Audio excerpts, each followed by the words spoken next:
All right. Good evening, everyone. Thank you so much for joining us for another installment of our Critical Conversations webinar series. It's good to be back. We took a little break for the summer, but I am really excited about tonight's topic, and I could tell from the number of people registered that you are too. I think that, a lot of the reason that we started SC Red was the fact that reproductive and maternal health was just falling under the radar as it relates to individuals with sickle cell disease. And I do a lot of these webinars and I kind of go into them feeling like I know enough, but I can say that contraception is really one of those topics that I'm really excited to have this conversation tonight and learn together with all of you. So I'm going to stop talking and introduce you to our presenters tonight. So I have Dr. Maayan Melamed. She and I go back quite a ways. We've published together, we've done some panels together, and she has just been such a valuable resource. She is an adolescent medicine specialist. And then we also have Dr. Andrea Roe, who is an OBGYN at Penn. And just unfortunately, we live in the kind of climate where we just have to protect her identity. So that's why she's not on camera tonight. But we're excited to have this conversation. So, Dr. Melamed, let's get this going. Hello, everybody. My name is Maayan Melamed, and I am an adolescent medicine doctor, which means I'm a pediatrician that spent an extra 3 years studying teenage issues like contraception. And my research interest is in sexual and reproductive health in adolescents and young adults with sickle cell disease. So I'm very excited to talk to you about contraception and sickle cell disease today. And part of Dr. Roe's help is going to be in skewing a little bit more adult because I have an adolescent focus. Also, just so you know, I gave a version of this talk to the New England Sickle Cell Consortium and adapted it for this audience. And a lot of the language I left as being more medical, and happy to clarify as appropriate. All right. So the objectives of this talk are to define reproductive justice and its application around people with sickle cell disease, recognize barriers to reproductive choices in sickle cell disease care, identify referral pathways for prenatal and contraceptive care, assess common contraindications and side effects of specific contraceptive options, weigh the risk and benefits of injectable contraception in the context of sickle cell disease, and apply the best contraceptive options in consideration of sickle cell disease. So just to introduce the reproductive justice framework that emphasizes human rights, including the right to have a child, the right not to have a child, and the right to parent the children one has in safe and sustainable communities. We all know the history of sickle cell disease and coercive contraception. And as providers, we're making efforts to forward fertility. And the focus of this talk is contraception for people who want to prevent pregnancy. I think that I don't need to explain the complications of that to anybody in this room. Happy to discuss it further at the end if there are questions about it. But I suspect that people want to, people know about it already more than I do. Of course, I forgot to pull up the poll everywhere before we signed in. I apologize. I hope to be able to do that very quickly right now. And of course, the password is it. But basically, prepare, please, one word to describe your experience with contraception. And we're going to plug it into a word cloud. And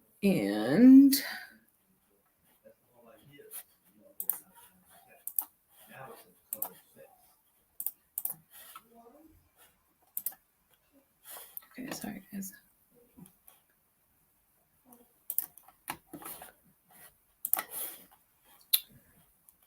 I'm going to present.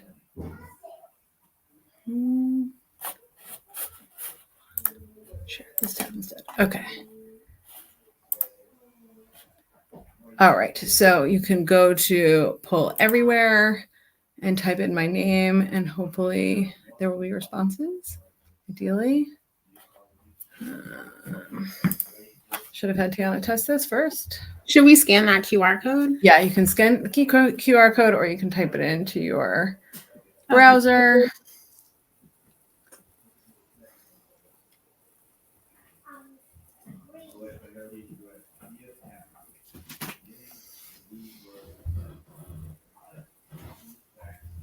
Is it working? Not for me. Oh, it'd help if I activated it. Gosh darn it. Oh. All right, guys. Okay. Great start. Okay, hopefully it works now.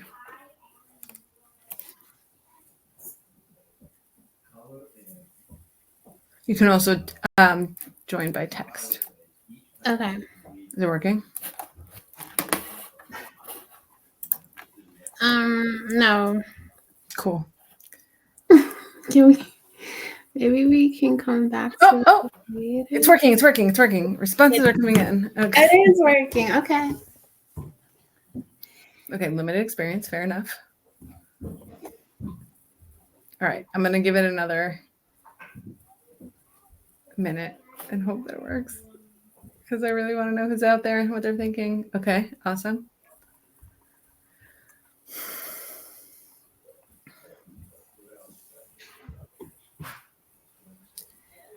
It works for me. Patricia, what is she supposed to type into the browser?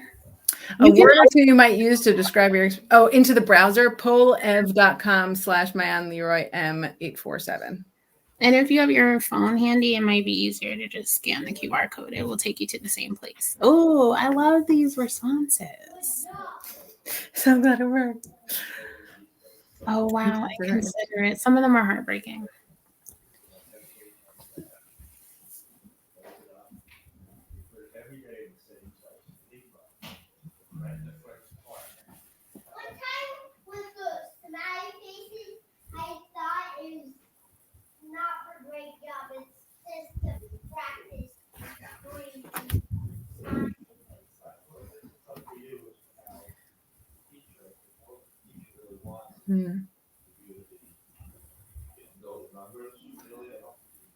Okay, maybe we can come back to this afterwards and we can see more responses in a couple of minutes, but you guys can keep on responding if you can get to it. Take your last scan. Just as a background, this is again more for the provider standpoint. Again, if you have sickle cell disease, you are probably more than well aware of this. The unintended pregnancy rate is sort of controversial. It is not that discrepant from the unintended pregnancy rate for matched ages. There is a 56% pregnancy rate by age 21. And there is a greater risk of maternal and fetal morbidity and mortality, 26 times greater than the non-Black age matched population. And there's part of that risk is due to thrombogenicity during pregnancy. And there's also a concern that for people who do get pregnant unintentionally, if they're on teratogenic medications, which may or may not include hydroxyurea, unclear, the risk is unknown. And then there's also the challenge that hematologists are acting as primary care providers for a lot of people. A lot of the adults with sickle cell disease I know don't have a primary care provider, so it's unclear who's evaluating for the need or desire for birth control. And then, a lot of people are on Depo, as the title of this talk indicates. 2 studies have shown that Depo, medroxyprogesterone acetate, DMPA, or injectable contraception, which I'll call Depo from now on, improves anemia and sickle cell crises. 2 other studies in other populations, not specifically to sickle cell disease, showed an increased risk of venous thromboembolism or blood clots with Depo. And there were other concerns for Depo specifically, including weight gain, bone mineral density, and return to fertility. So I think hematologists often have the approach of like, okay, Depo's been studied, let's use it for everybody with sickle cell disease. And that is obviously limited, as one of you guys indicated. So what are people actually using? In the United States, condoms and withdrawals are the most common option. And in general, the pill is the most common in the adolescent age group that I work with, followed by emergency contraceptive, Depo, and then other methods. So are pills the answer to everything? So the review I'll give briefly of hormonal contraception. In general, the typical birth control pill contains two hormones, estrogen and progestin. Estrogen inhibits follicle stimulating hormone and luteinizing hormone and inhibits ovulation. And the synthetic progestin is an analog to the human progesterone, which thickens cervical mucus to prevent sperm penetration and inhibits capacitation of sperm. So basically makes the sperm not be able to meet the ovum. And it combines and the combination of estrogen and progestins are in oral contraceptive pills, the contraceptive patches, and the intravaginal ring. So what about pills in sickle cell disease? The problem in the general population is that it increases the risk of venous thromboembolism or blood clots 3 to 4 times in the general population, which at baseline for a teenager without sickle cell disease is about 1 in 1,000. So the risk of about 3 in 1,000 is not super high. A study in sickle cell disease patients 2023 showed that about a third of people are using pills even more than Depo. And there was one in that study, they did not show a significant increase in blood clots except with the patch, which may have had an increase. And if we're looking on the other side of it, pregnancy increases the risk of clots by 40 times as opposed to those 1 to 3 times that we talked about. And then there are other benefits of the combined pills, including acne, especially for teenagers. But when we think about in sickle cell disease, it's being seen more as an inherited thrombophilia, which means that people are at baseline high risk of blood clots from birth, and then as the risk for the general population increases with age, so does the risk for sickle cell patients for clots exponentially as well. So when doctors look for guidance, they often use the CDC medical eligibility criteria, which was recently updated. So there's little evidence on any of the methods specific to sickle cell disease. And when you look at the pills, it's listed as a category 4, which is an unacceptable health risk. But until this year, the CDC indicated that benefits outweigh the risks, but there's no increased evidence of blood clots in general. We're just thinking of sickle cell disease differently in terms of blood clots. Medicaid data has shown in the past that people were using combined birth control pills very often. As the most common, but I think probably the tide is shifting a little bit because we're worried about blood clots in sickle cell. And I think it's a really individual decision that depends on a discussion with your doctor. For example, if you're already on blood thinners because of other concerns, then the risk of a blood clot is very low, and that might be a discussion that might be worth considering. And then if you look at Depo, just to go back for a minute, there's like a rating system with the medical eligibility criteria where 1 is considered generally low risk, 2, advantages generally outweigh the theoretical or proven risks, and 3, the theoretical or proven risks usually outweigh the advantages. And Depo's listed as a category 2 or 3, unclear, and that may be maybe due to the applied risk of blood clots. There's also a potential risk of osteoporosis, and the risks and benefits are unclear. So it's sort of because of those shown benefits to decrease periods and pain crises. So it's really unclear. And Dr. Roe had some recent data from Pennsylvania that showed that Depo is more common use, and the IUD is also becoming more common in this population, followed by permanent contraception and condoms, and the pill is becoming much less common. which is becoming more different from the general population. So, and this is just I'm going to briefly overview the different types of birth control and remind everyone again that any hormonal birth control will improve dysmenorrhea. And we'll talk a little bit later about why that matters. And a lot of, actually, I'll just plug this now. So I just submitted a NIH Career Development Award with Tiana's help to study menstrual health in adolescents and young adults with sickle cell disease. And part of that is because of what we see as increased rates and decreased hormonal treatment, which is one of the main treatments for trouble with menstrual cycles. And I'm using a user-centered design to hopefully getting some help from all of you to help providers communicate better about these issues with people who menstruate and how to make their lives better. So just to really briefly review the other types of contraception and how they may apply both generally and in sickle cell disease. So long-acting reversible contraceptives include both IUDs and implantable contraception.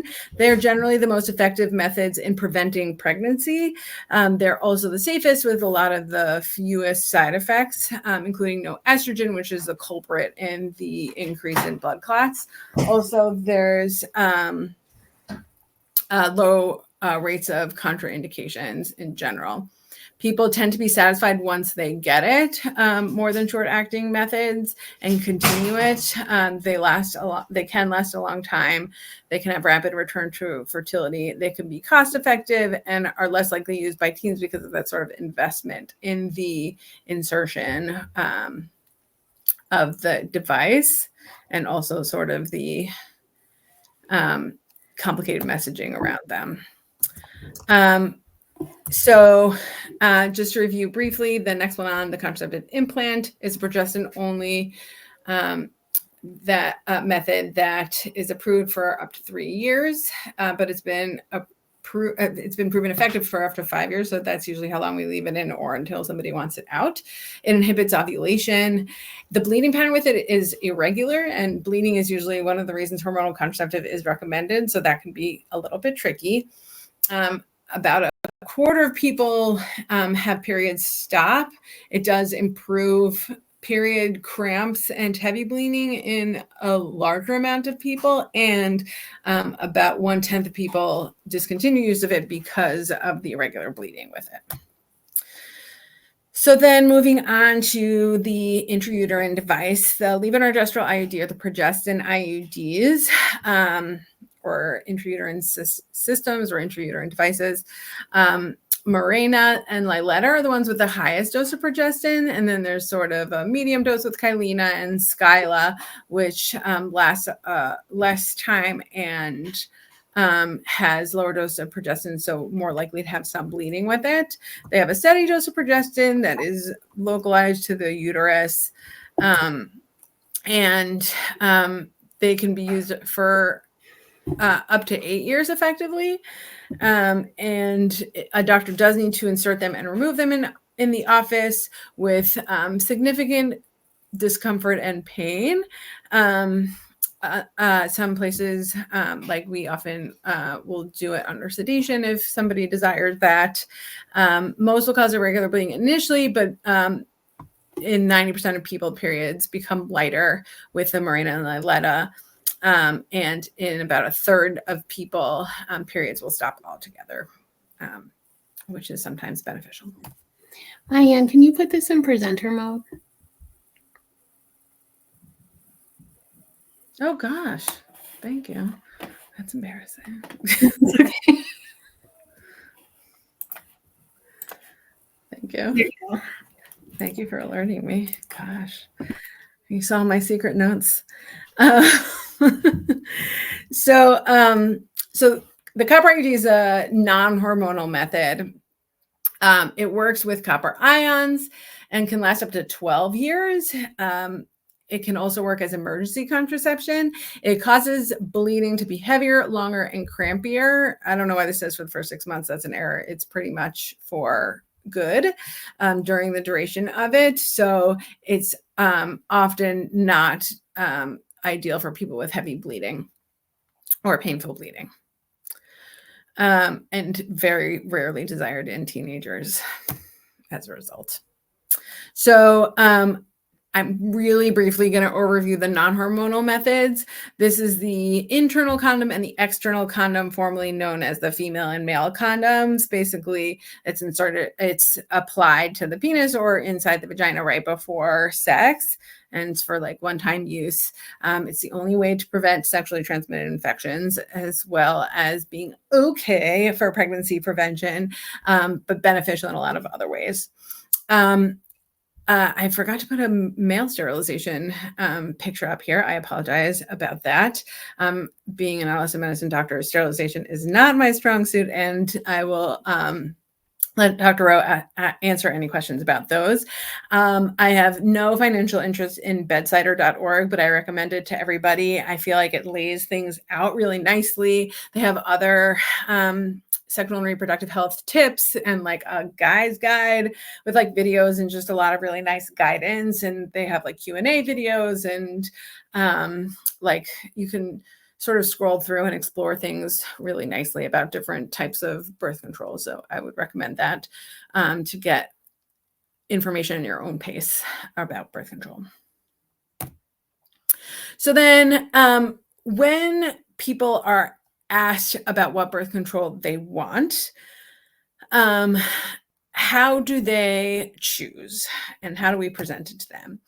I think a lot of times people are sort of given an entire menu of options and it sort of feels like you're in the cereal aisle. It's like, I don't know, this looks good. Like there's not too much sugar in it and it has whole grains and like, I think it'll do what I need it to do, but they all kind of seem the same and I don't know what's going to be good for me. And it's really hard when your like hematologist is not necessarily like gearing this in, like as knowledgeable about information, or if your primary care doctor doesn't really understand what's best for you as someone with sickle cell disease or like as a person. So I want to know how people are thinking about this to better present the information to them. And I asked them who they want to talk to about this. And generally, people generally preferred their pediatric hematologist in this 12 patients that I asked before COVID. And a few, at almost as many, 3 out of 12 preferred their PCP, and most of them did not answer. And then the 12 people that I asked, 3 of them were prescribed birth control, and 1 of them was sexually active with no birth control. So that's sort of a missed opportunity, which made me want to ask more people more of these questions, a lot of questions around them as to like what's going on with how you decide about birth control. So more data to come around that, which is a topic of my current research. So just to review a little bit, I published a study in 2021 of providers recruited from the American Society for Pediatric Hematology Oncology interest listserv, and also from program directors, and 92 providers completed the survey, 77 pediatric hematologists, 12 adult, and 1 med peds.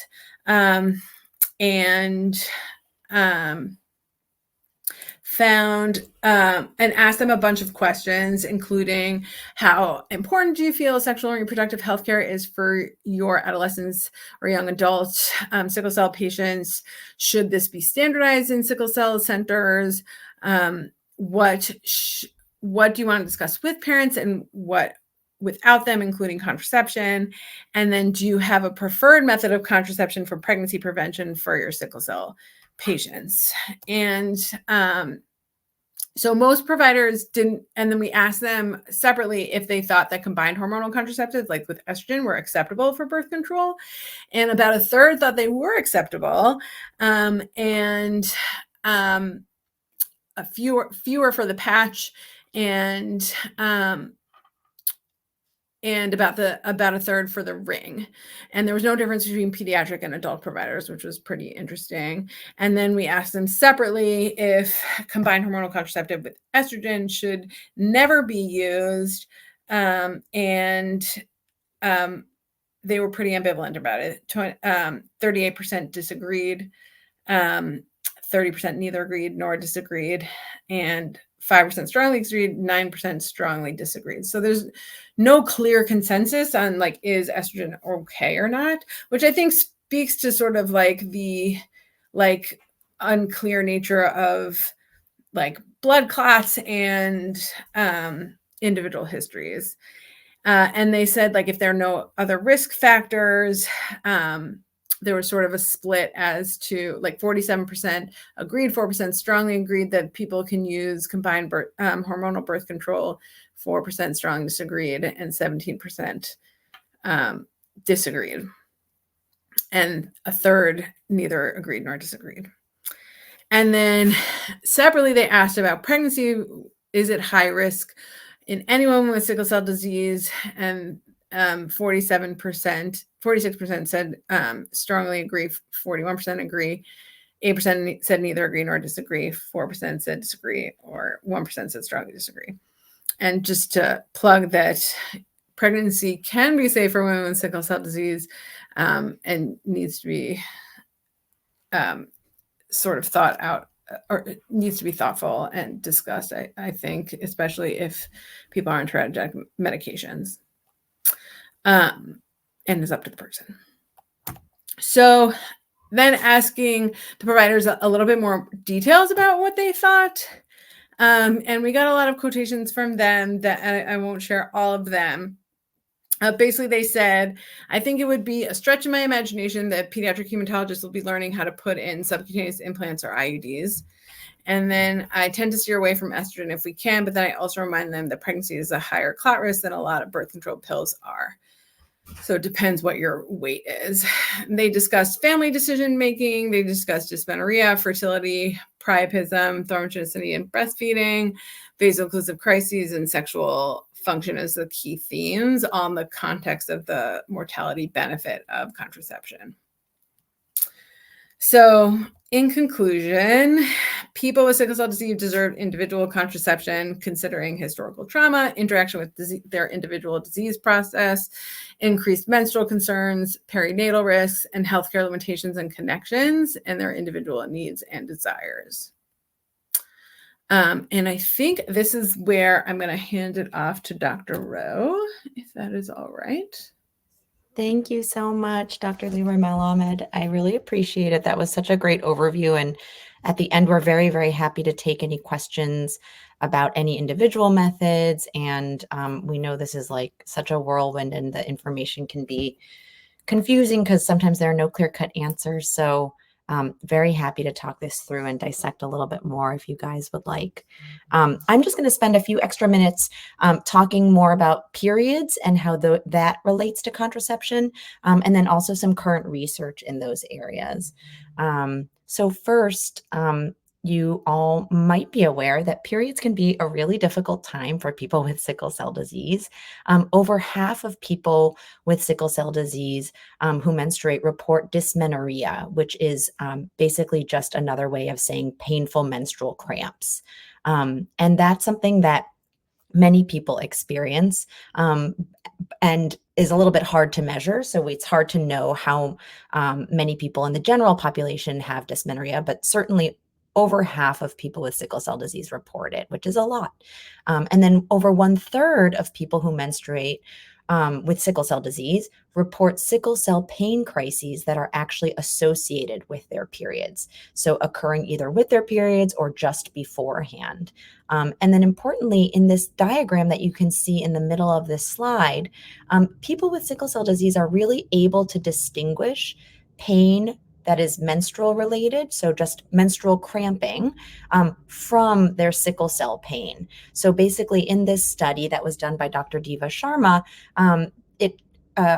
people were asked basically about menstrual pain and about sickle cell pain. And you can see that some people reported dysmenorrhea only, and some people reported menstrual related sickle cell pain only, and then some people reported both. But what this showed is that people are really able to distinguish. And maybe that's not, that's obvious to a lot of you guys, but this is just to say that there are different kinds of pain, and these are distinguishable probably primarily just by location. So sickle cell pain may occur in sort of typical spots in the body, whereas menstrual cramping is obviously going to be sort of close to the uterus and in the lower abdomen or pelvis, and just feels different. And so the thing about this is that as of now, it's unclear whether hormonal contraception can affect pain associated with periods. And I'll get into that a little bit more on the next couple of slides. If you could advance one.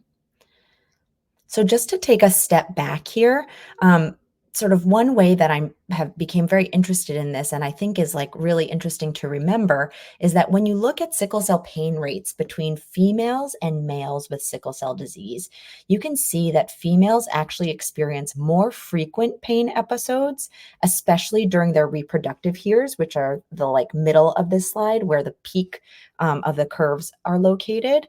And that's, you can see that the females have more pain episodes per year than the males. So the dark gray versus the lighter gray. And in addition, not shown on this slide, but in other studies, they actually report more severe pain during those episodes compared with males. And in addition, also not shown on this slide, but in another study, people who report menstruation-associated pain crises, so pain crises that are triggered or come along with menses or their periods, they are hospitalized more often than those who don't have pain crises associated with menstruation. And so this makes me think that maybe some of the difference in these pain outcomes that we're seeing here and in the other studies I just described, maybe they are in fact due to menstruation-related sickle cell pain. So that's sort of one way of framing this that I think is really interesting and just sort of highlights how important this is. Next slide, please. So this leads us to wonder, right? So if menstruation is related to or increases sickle cell pain frequency, is there any way that we can modify menstruation to improve or avoid the sickle cell pain that it sometimes triggers? So separately, like we just heard about, hormonal contraception is very, very helpful for dysmenorrhea in the general population. So if you get cramps around the time of your period and you go on the birth control pill or the hormonal IUD, that painful period or dysmenorrhea is going to probably go away or at least get a lot better. That's almost always true. But what about the relationship between hormonal contraception and the sickle cell pain? Is that going to be the same thing?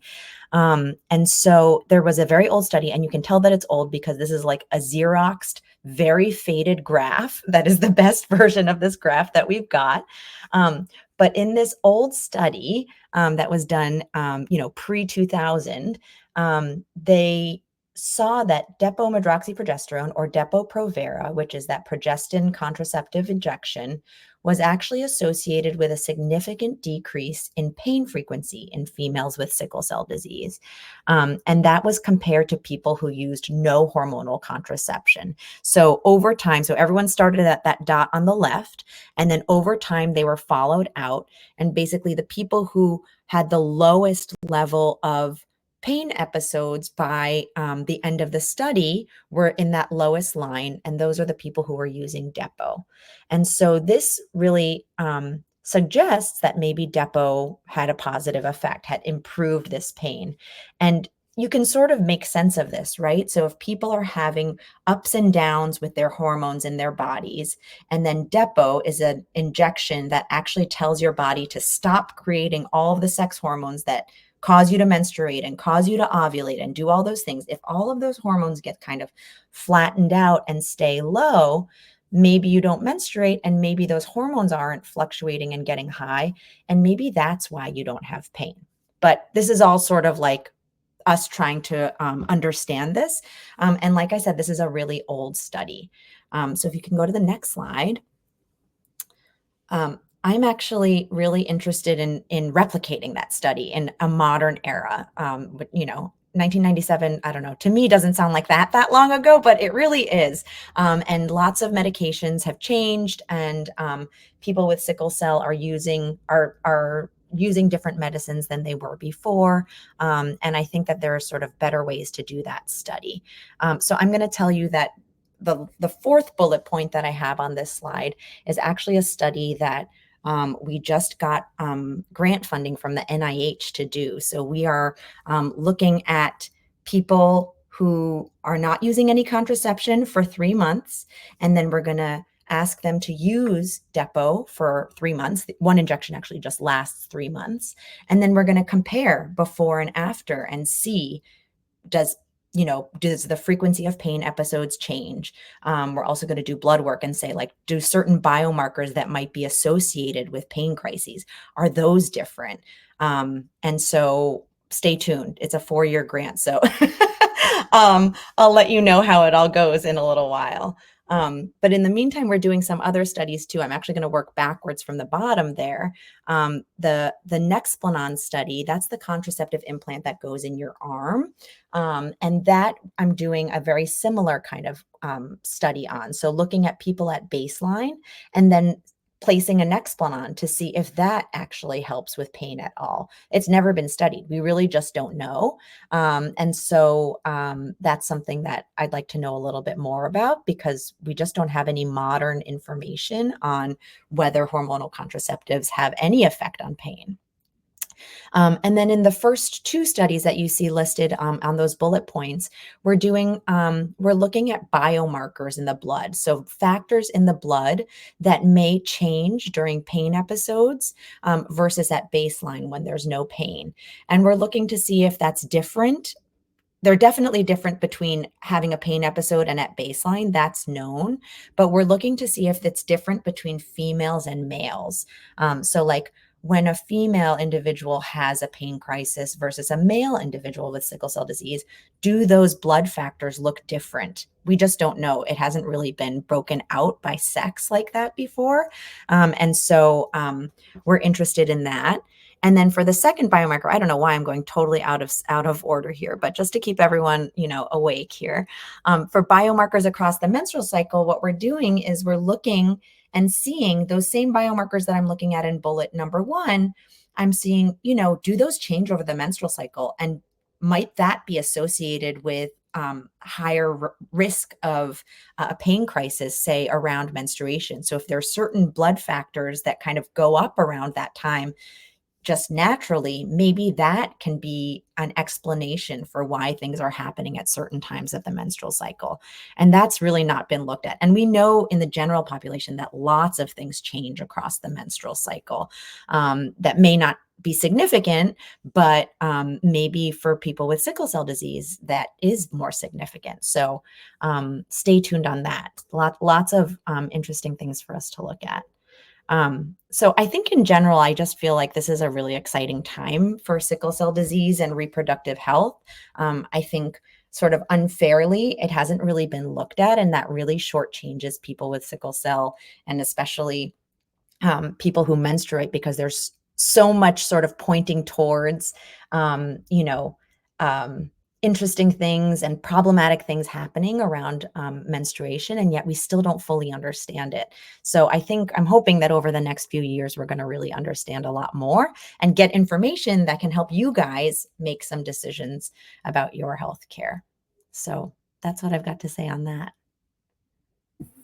That's amazing, Dr. Roe. We're really excited about the research that you two are doing. Oh, there's your references and some. Oh yeah, these are our. I hope you can see these QR codes, but if you guys want to participate in any of our studies, please grab a little shot of those QR codes and be in touch. If you're in the Philadelphia area for me, and can you do yours? Mine's remote. Remote, yes. Anyone can anywhere. Yes. Yeah, perfect. That's awesome. We will make sure to include these in our email blast when we send out the replay video as well. Awesome. Thank you. Let's get into some of these questions. Please.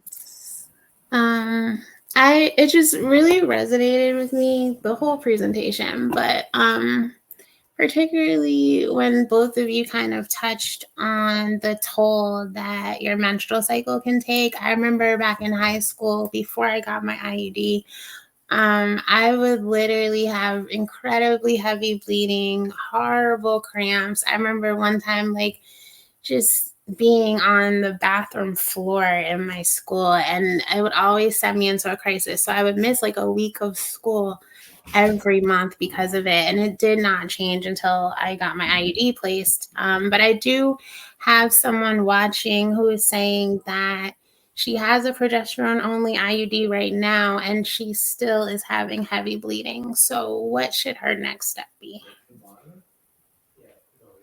I guess I'll start by saying, I'm sorry, that stinks. The hormonal IUD is an approved method for heavy menstrual bleeding. And it has not been studied specifically in sickle cell disease, to my knowledge, which makes it a little bit more difficult. Also, if you have sickle cell disease and are on a blood thinner for some reason, that may make it more challenging. I think there are some people who may benefit from estrogen on top of the IUD, and I think it's really on a case-by-case basis, and really depends on like what other medications people are on and stuff like that. So definitely talk to your doctor. I don't know if Dr. Roe, if you have anything else to add about that. Yeah, I had totally the same thoughts. Like, sometimes what can happen is that despite the hormonal IUD, you can have heavy bleeding, especially in someone on anticoagulation medication. So if there's like a history of a blood clot, for which there's medications that are being taken, that can often account for that. And so that's going to be a conversation probably with, between the individual and, the provider who's, managing the IUD, and probably the hematologist as well, to decide, is estrogen something that is safe to do on top of it? Are there other medications that can be used to reduce menstrual flow, like tranexamic acid? The other thing to think about is that sometimes there can be other sources of bleeding that are just not necessarily hormonal. So sometimes it might be helpful to get a pelvic ultrasound. So it a little bit depends on the specifics of the situation, I think, but probably conversation, ultrasound, maybe new medications are going to be the right step. Next step is going to be in there somewhere, I think. Okay, thank you for that. I think you touched on this at the beginning, but is there any research showing that progesterone-only birth control pills are better than combo pills? It depends on better for what. I'm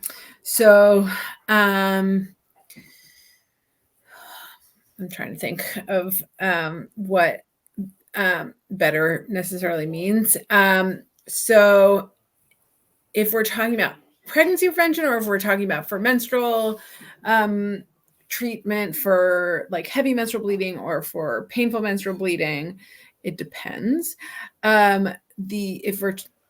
Is there clarification? I'm just Let's do both. I could talk about all the above.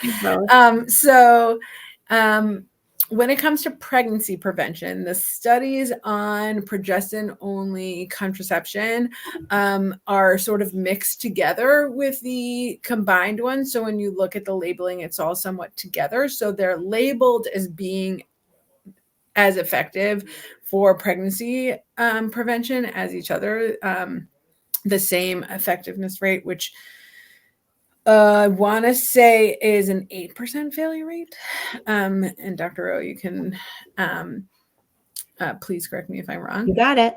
Thank you. And so I think that clinically, most people consider progestin-only pills to be less effective than estrogen-containing pills. And especially because of the timing, progestin-only pills are labeled to be taken within a 3-hour period. And because they have like a little bit less of a fail-safe in the estrogen preventing the ovulation, they're relying on the progestin to help with mucus and stuff like that.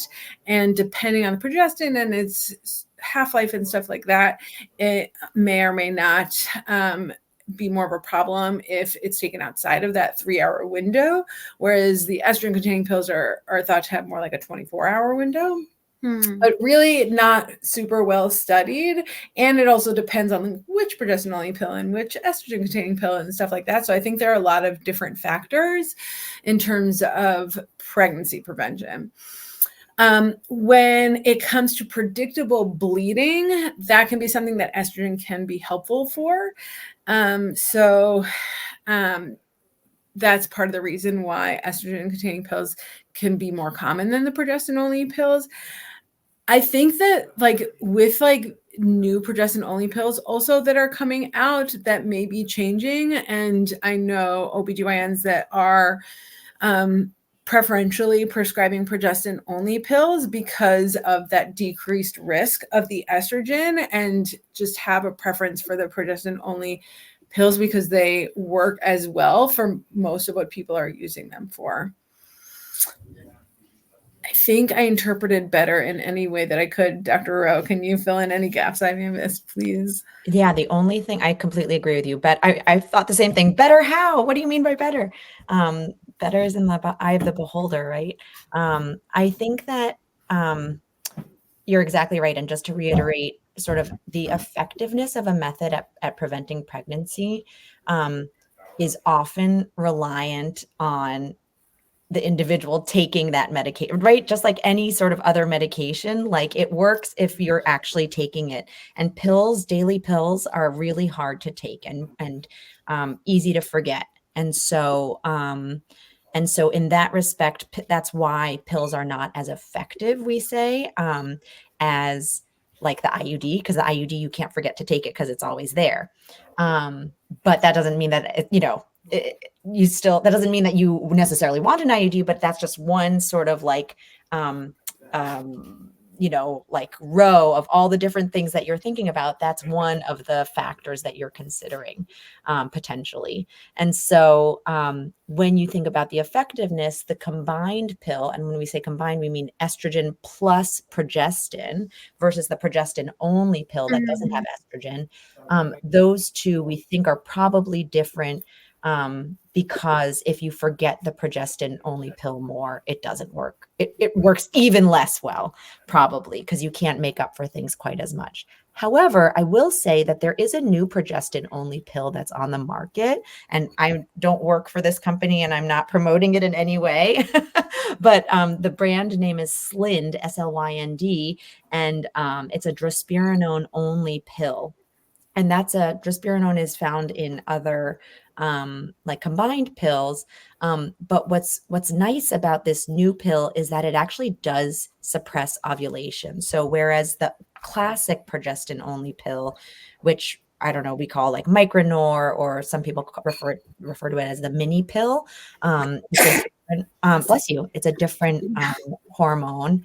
And that one only works by the cervical mucus thickening and all those things, but you're still ovulating. So you're still doing other stuff that could potentially put you at risk for pregnancy. This drospirenone pill does the cervical mucus thickening and it prevents ovulation, just like the combined pills.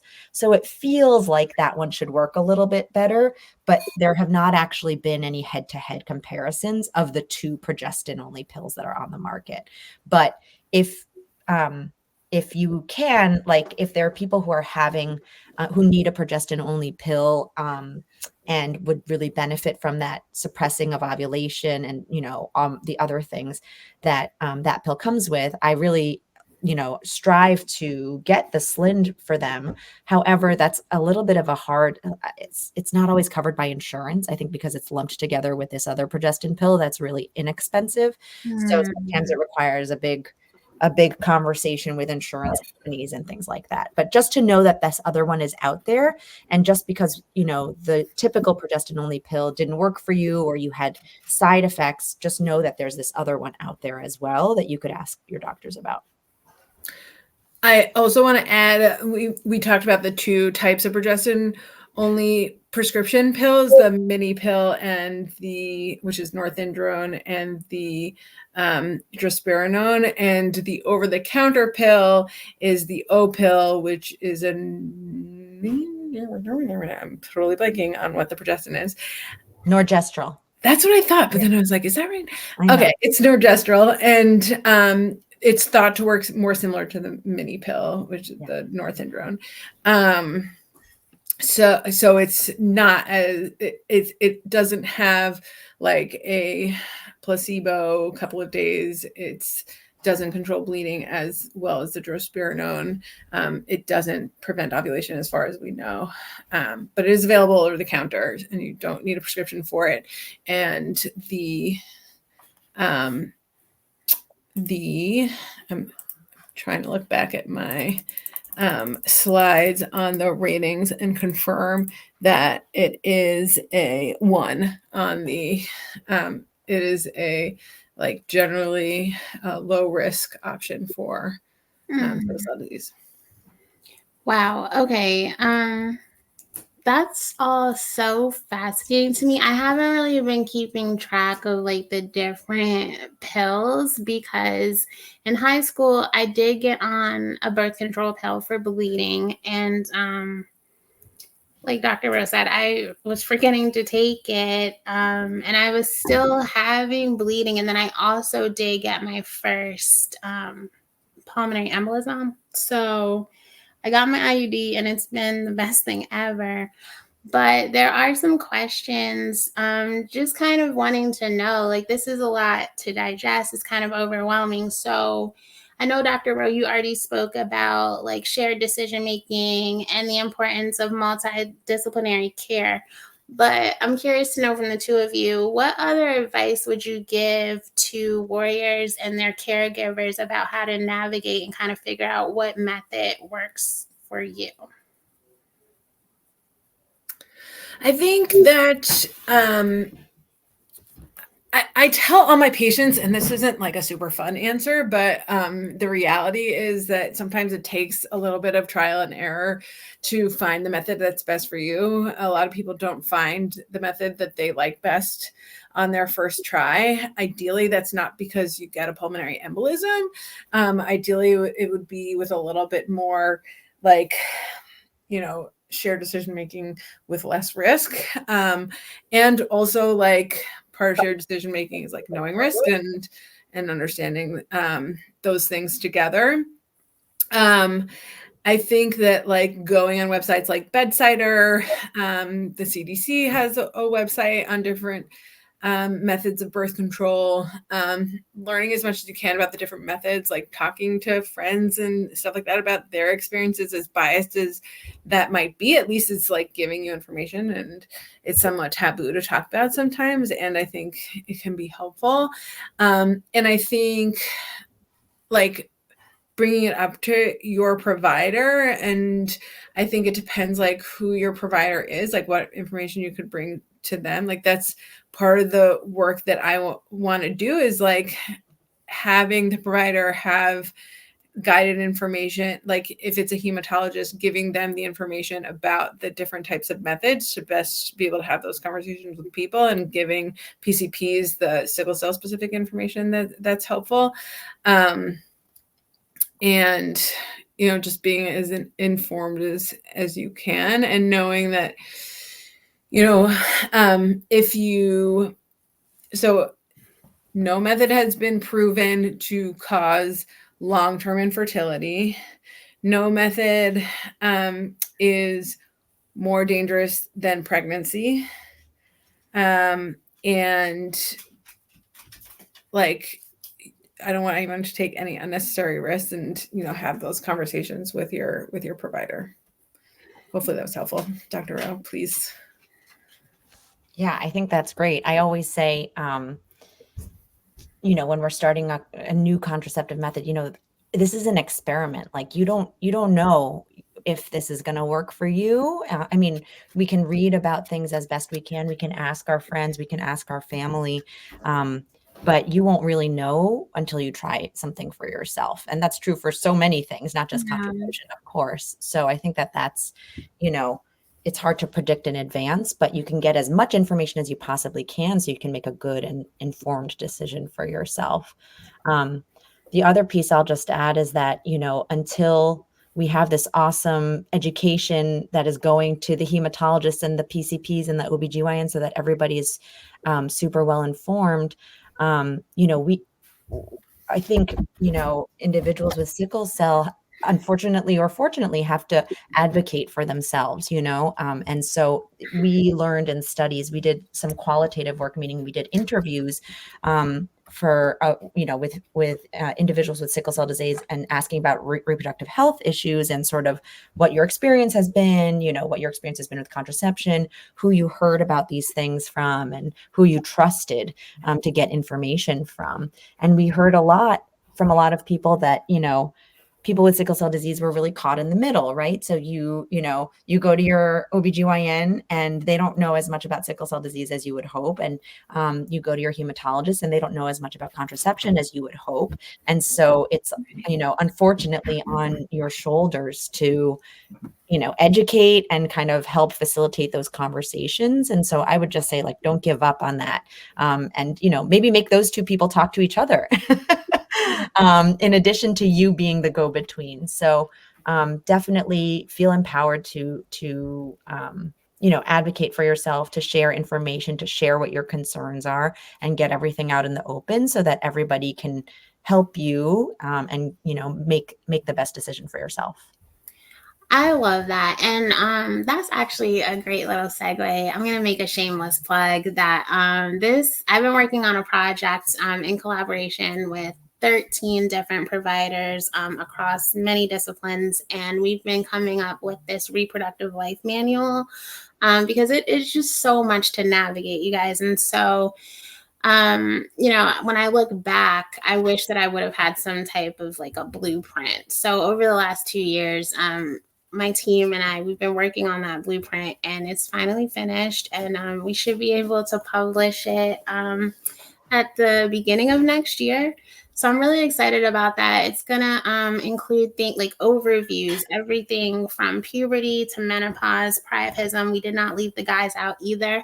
And it'll have checklists, like what you need to talk to your doctor about, what you need to talk to your partner about. But as Dr. Roe was just saying, like, it's not fair for all of the weight to be on us. So Maayan and I have been talking. I'm trying to figure out how we can also start doing the same type of thing for providers. And I see Francine has a question related to that, because we're wanting to know, like, are OBGYNs getting any type of sickle cell specific trainings? Is that the question? Mm-hmm. No. Yeah. Well, have no fear. Like, SC Red is here. We'll work on it. Yeah. I mean, I will say that the CDC guidelines that we, we're learning about and also just recently were updated. Everybody knows about that, or I don't know if I should say everybody, but that is a very well-known resource. And like I have an app on my phone, for example, that has the CDC guidelines. And so what you can do is you can go into that app, and actually it has a list of a lot of different kinds of medical conditions, and it summarizes what those guidelines say. So you could go in, click on sickle cell disease, and then see what their recommendations are.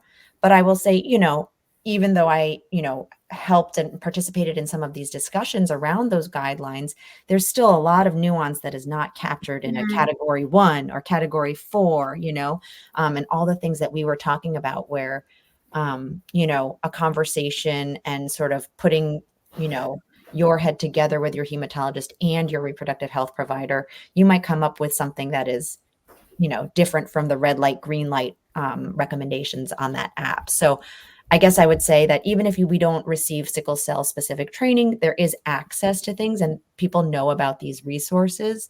But that's not a full substitute for these more nuanced conversations, I think.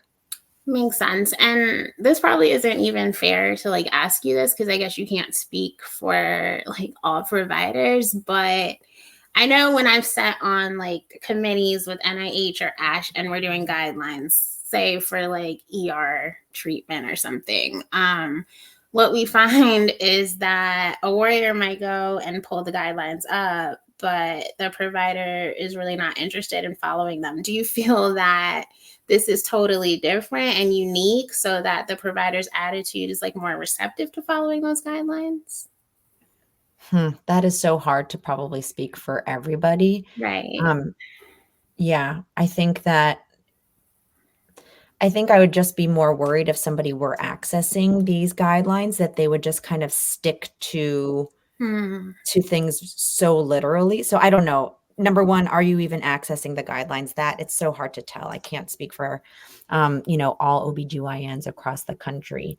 But I Yeah. think my worry about something like the MEC guidelines is it's so amazing to have something as opposed to nothing. But Yeah. then my worry is that, are people going to just say, oh, pills are category 4. We will never, ever use them. I Mm. mean, you saw in Maayan's research that actually a lot of providers feel like there are reasonable circumstances where we could use it. And and it's not like something drastic has changed between that survey and these guidelines, like no new information came to light. And so I guess, I don't know, a little bit of a broken record. I'm sorry, but just, I think No, that that's great. sometimes we really need to make individual decisions and have conversations. And I'm not sure that anything should be like totally off the table. Yeah. It's very, very, it should be all individualized. Maybe I see Red should spearhead like some type of survey because I'm kind of curious to know that. But there's a couple more questions before I let you go. Okay, yeah. So this was actually my question because we kind of covered how women have more pain than men and believe that it's associated with menses. So I'm curious to know, and I think I know the answer. Is there data showing that pain lessens with menopause onset? I actually don't know if we have that data. It's on my list. If I could show you my list of things to Okay. research, it's literally on there, but I haven't gotten to it yet, guys. So, Okay. but That, it would stand to reason, right? But I actually don't know. Do you guys know? Have you asked other people about that? I know I've menopause is asked a far few. from Maayan's age. Yeah, I was really hoping someone else had the answer. Sorry. Well, no. So I asked a few when we did our like fine wine panel. It was all women over 60, and it did seem like pain decreased due to menopause. So that's amazing. I know that Dr. Pecker, when she and I first got started, along with Dr. Smith Whitley, I asked to see like her research wish list, and so definitely want to see yours too, Dr. Rowe. Sounds good. Let's Only see. if you help me check off all the boxes. I will. You should ask Diva Sharma because Diva Sharma is Oh, we love her. She's on my internal medical medicine advisory board. Yeah, she's internal medicine trained, so I feel like you should know. Maybe it's actually I haven't listened to the whole podcast that I posted in the chat, but I bet you the answer's in there. Oh, okay. I think you put it in the private chat, and I forgot to put it. I don't know how to make the chat. I don't know. No. I'll take care of it. But I can say it out include loud. There's a podcast from the Foundation for Women and Girls with Blood Disorders. The podcast is called 721. Again, I have no affiliation or don't get any royalties from this. I'm not even on this podcast. And they did an overview of reproductive health and sickle cell disease in 2-part series with Dima Sharma and Zachary. What's his last name? Andrea, do you know? Oh my gosh. Blanking on his name. Begins with an M. I'm not sure. It's okay. I'll put it in. I'll also include it in the email. We can see later. Ramsey. Thank you. Oh, cool. And they, have a 2-part series on reproductive health and sickle cell disease. So if you want more information, it's a good place to start. Yes, and we do have plans to partner with the foundation on the reproductive life plan. Wow. Okay, so there's this question from Francine Baker, who's this incredible caregiver, researcher. I love her so much. And so she has a question for you, Dr. Roe. And I wish she was on here because I don't even feel smart enough to ask this. For your Depo study, are you looking at the microbiome, either the gut or vaginal microbiome, and how changes may impact the effectiveness of contraception as well as associated symptoms? Fascinating. I am not looking at either of those things, but I would love to know more about how you think they might change. That's really interesting. But no, we're looking at just self-reported pain outcomes. So, individuals telling us how, when they're having pain episodes, et cetera. And then we're doing blood draws. So just blood biomarkers. Okay, cool. And I know that Francine is currently at Penn, so maybe that's a collab. Francine, my new BFF. Let's talk. Exactly. Okay, I think that maybe was the last question. It looks like just a lot of comments, just kind of saying that this was an incredible conversation and we learned a lot. So I appreciate you guys. Oh, no, one more question. Oh, two more questions. Sorry. Okay, so it's really interesting. I don't know if you guys have seen that there is a series that Stat News is spearheading after having some conversations with people like Dr. Pecker and myself, all about like coercive care, right? And one of the findings was that women with sickle cell, which we knew, but it's just heartbreaking to see it in black and white, that they have been pressured into things like tubal ligation, right? And told that they should not have kids, can't have kids, too dangerous to have children. But then on the flip side, we do have some people who have come to us to say that they are at a place where either just because of like the bleeding and the pain or just not wanting to have children, they want tubal ligation, but their doctor will not do it. You mean a hysterectomy? Yes. A hysterectomy and tubal ligation. So what are your thoughts on those? Andrea, I was hoping you have an answer because there's an organization that like has a list of providers that basically won't give you a hard time about her hysterectomy. And I'm going to see if I can find it. Well, I can talk while you're looking that up. Please. I would say, I think that I can totally see this, like with so many things, there's sort of this pendulum, especially with reproductive health care, where people get really excited about a method. And then you find out, oh, whoops, healthcare providers were not as thoughtful as they could have been. And sometimes are downright coercive. And then there's sort of this swing in the other direction to try to compensate for that. And I think that people should always be able to find somebody who can, provide them with the care that they need. Like it's a little bit, I don't know, I guess it's a little bit disempowering for a provider to decide like in either way. I mean, a provider can say, I don't feel comfortable doing this, right? Like they're a person just like anybody else. And so if there's something about, a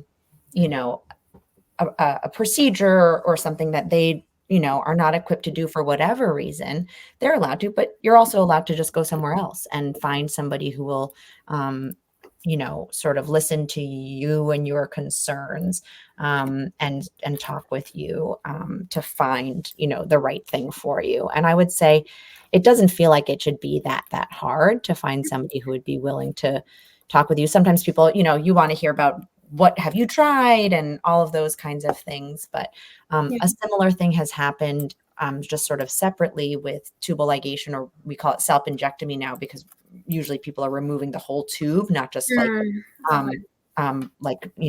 of cutting the tube or burning the tube. But usually people are just removing the whole tube, which is basically a very similar type of surgery. And there used to be a lot of concern about providing that type of permanent procedure to younger individuals, and so providers would say, oh, you might regret this later. I don't want to do this for you because you're only, in your 20s. And what if you change your mind and want to, have a baby in a decade? And so these conversations are happening in lots of different ways, I guess, is what I'm saying, with reproductive health care. And so you're going to find people who, might not think the same way that you do. And then it's your prerogative to go find somebody who will listen and get you what you need. Okay. And as a follow-up, say that someone is like 100% certain that they do not want to have children. Would you advise that they get a hysterectomy, or would you be worried, like medically, that going through that invasive procedure is not healthy? I would say it's not typically the first step because it is a major surgery and there are so many other things that are less invasive and therefore less risky. Yeah. But there might be other reasons, like you said, for pursuing it. So it's not just contraception, but it's, and I have fibroids, and these fibroids have been plaguing me for my whole life, and I'm done with them. And so there might be other reasons why a hysterectomy makes perfect sense. But I would say for just contraceptive purposes, it's not usually the first thought because it is, a big surgery. But there might be other reasons that make it kind of like go to the top of the list because you have other medical conditions or you've tried everything else and that didn't work, or something like that. So I think that it would be a reasonable conversation, but usually not the first thing that people think of.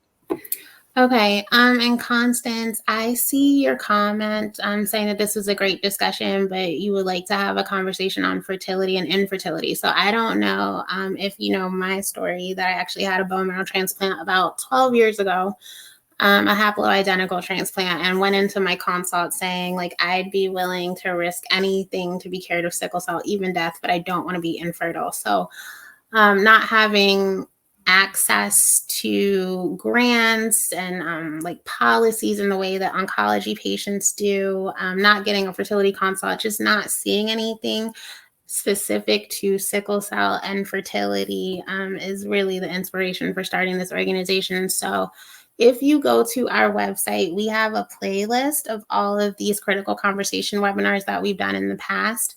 And we did, the first one that we did this year was with Dr. Lydia Pecker, who's one of my co-founders, and Dr.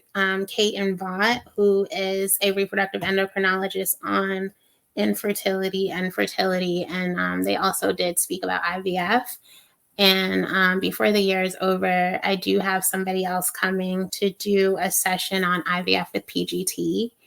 And those things have historically not really been accessible to this community because they are incredibly expensive. But that's something that I am working overtime on, is making access to fertility services and IVF with PGT more affordable and accessible. So you can check out the website and hear that. We also just did a live event in DC just on fertility as it relates to individuals with sickle cell disease, that you can also find on the website. And then Deirdre, your last. I can mention the website if you'd like. My website? No, you should definitely mention your website. The answer to the question about the hysterectomies. Oh, go ahead. So I want to couch it with saying that, like, I think that nobody should be shamed about their reproductive decisions. And that's sort of what this is all about. If you're looking for contraception, you should be getting the information in a way that is like personalized to you and what you are looking for. And if you are looking for fertility or infertility information, you should be getting that information without feeling shamed. And people with sickle cell disease should have access to fertility preservation. I just want to like give all that as a preamble, given the like historical coercion around either direction. And so people, I think, should anyway. So the list of it's from Reddit, I guess, that I found. It's like Reddit. If you look up Reddit child free, like Reddit child free doctors list, it comes up with a list of doctors that will perform hysterectomies in younger people, young adults, without shame. Nice. Okay, so this is the last question. And thank you guys for being so engaging and having such a robust conversation. This is really nice to see. So Deirdre, she had an experience where she received like multiple doses of Depo, and it wasn't until her third shot that it actually made a difference in reducing the pain. Is that common? So just to go back to the pain and menstrual cycles, I know this is something that Dr. Roe is studying, and it's something that's being studied by some other doctors. And I am following that research closely because I'm doing research around it, but not exactly on it, understanding like exactly what part of menstrual cycles are causing increased pain. And that's not like definitively understood yet. So that having been said, in general, when we administer Depo, we expect there to be a lot of irregular bleeding during the first 6 months or so. And so like it is not uncommon in the general population for people to have irregular bleeding until the third injection, and then for things to become a little bit more stable and for people to have no bleeding or amenorrhea as a desired side effect. There is some evidence that prostaglandins, which are released during periods, and they're sort of like a feedback loop from bleeding, that prostaglandins cause more cramping and pain, and then that pain feeds back with the bleeding, and that has something to do with the increased crises. So it would make sense to me that if there was more irregular bleeding until the third round of Depo, then that might be part of the cause. That was a really roundabout answer. Thank you. Dr. Roe, I don't know if you have anything else to add to that. I think we just don't, I think at least what I can't figure out yet is if Depo is going to work. What I don't know if it's, through what mechanism. So if it's, the fact that it suppresses ovulation and it kind of flattens out your normally cycling hormones, then that happens quickly. If it has something to do more with the bleeding, then that might not happen as quickly. And I think there might be other mechanisms too that we are not even thinking of. So I don't know. I just don't know. So we'll see. There's a lot of gaps, you guys, but we're really grateful to providers like the ones we have with us tonight who are working to address these knowledge gaps. And we will definitely make sure to bring them back so that we can get updates on their research. And I know, Maayan, like you're going to be doing the interviews, and we'll just keep on sharing these because we really, they cannot do this work without including the warrior voices. And so it's going to be really important that when we push these surveys and these interviews out, that we get your guys' participation. So we'll make sure to keep you in the loop as those opportunities become available. And thank you all so much. This was incredible. I'm going to let you two have the final word. If there's anything else, any takeaways that you want to leave the community with. I just want to say thank you so much for having us. It's really an honor, and love talking with you guys and hearing everyone's ideas. I think that it's really helpful to us to know what's important to you, and we just appreciate your partnership. Yeah. In addition to the study of adolescents and their parents, I'm also like the Career Development Award that I mentioned has a user-centered design approach. So like having you guys participate and design the research to make it focus on what you need and want most. So I really appreciate you being here today and like asking the questions, and I learned so much from you all, and I look forward to working with you more in the future.